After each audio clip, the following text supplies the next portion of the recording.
Good morning, everyone. My name is Pastor Carlos Malley. I'm the outreach pastor of the Circle Church of Alexandria, located in Alexandria, Louisiana, and I'm here for another episode of Manhood Monday. What I wanted to talk about this morning is taking and giving solid advice. I wanted to share a text from you. I'm actually going to read two separate texts. It comes from 1 Chronicles chapter 17. The first text comes from verse 2. The second text comes from verse 15. I'm going to read verse 2 first.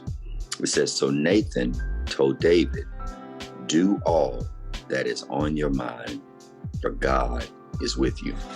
To give you some of the backstory, David is realizing the magnitude and the blessing and the favor that God has given him. Have you ever taken a moment just to think about how good God has been to you? This is what David is doing in this text. And he's looking at the palace and the home that God has given him, and he is grateful. His mind is in the right place. But then he says he wants to build a temple to God out of appreciation, out of thankfulness, out of gratitude. And Nathan the prophet, who was his spiritual advisor, the one who gave him words from the Lord, spoken to his life, he wanted to support him in that. And we look at verse 2.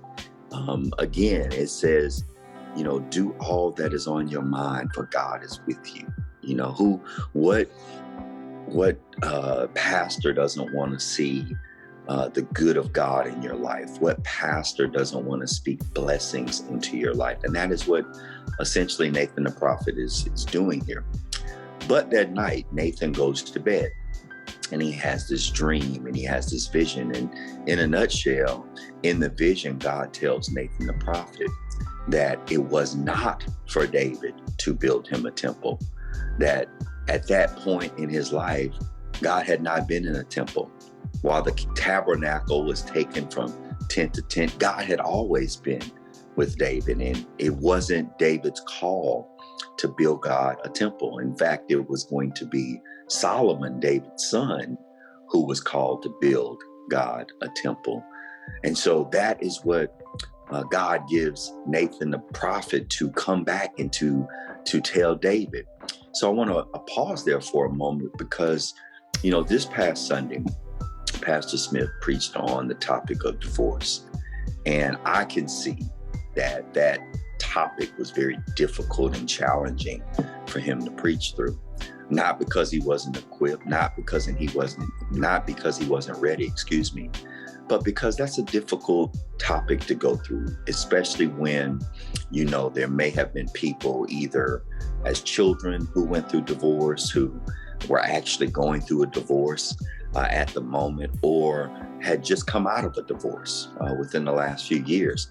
And that's difficult to preach through such a challenging topic.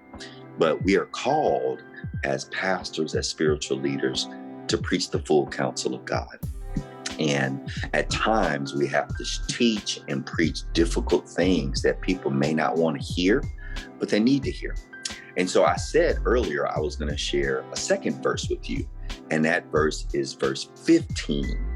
And it says, Nathan reported all these words and this entire vision to David.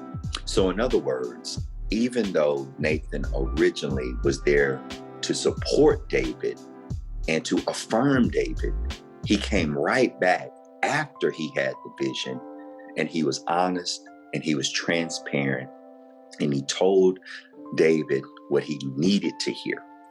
I wanted to encourage each of us today. We have friends, we have family that are out there making awful decisions. And I'm not saying that David's decision was an awful decision. Again, his mind and his heart was in the right place. It just wasn't his calling. It wasn't his mission to do what he thought would please God. And you got people out there who are making decisions, who think that the decisions that they are making are in their best interest and in the best interest of their family. And they're not. And you know it's not. You know they're about to make a catastrophic decision You know they're about to make a decision that is going to negatively impact them, negatively impact their future, negatively impact their families. And you don't want to say anything because you want to, like Nathan the prophet initially, you want to affirm and you want to support them. But in doing so, you hurt them by not telling them the truth. You know, I simplify it by saying, as a parent, I often have to tell my kids no. And I'm not saying no because I'm being mean or I'm not being supportive. I'm saying no because I know in my heart as a father that if my sons or if my daughter make that decision, it's going to hurt them. And I don't want to see them hurt in the long run. So sometimes I have to restrict and restrain them from doing things that they may not be aware of at that stage of their development. And so I want to encourage each of us here today, men, that if you have a friend, if you have a homeboy, if you have a son, if you have a brother, a cousin, someone you work with, that you know the decisions that they're making can be harmful to them, it is your responsibility to speak up and speak truth into their life. They may not like you for it. They may be mad about it. But in the end, they will say, thank you, and I appreciate you loving me enough to hold me accountable. And that's what we're supposed to do as men. I had to do that many a times, whether it be preaching or speaking into the life of a friend who I know was making a bad decision. You know, but hey, I'm a flawed, sinful man myself. If you ever see me as my friend, and I'm about to make a decision that can be harmful to me or my family, you have permission to speak into my life. And so I wanted to remind us this morning about the importance of giving or taking or receiving sound, godly advice. I always like to end by saying, follow me and I will make you fishers of men. Y'all have a blessed week. Until we meet again, take care.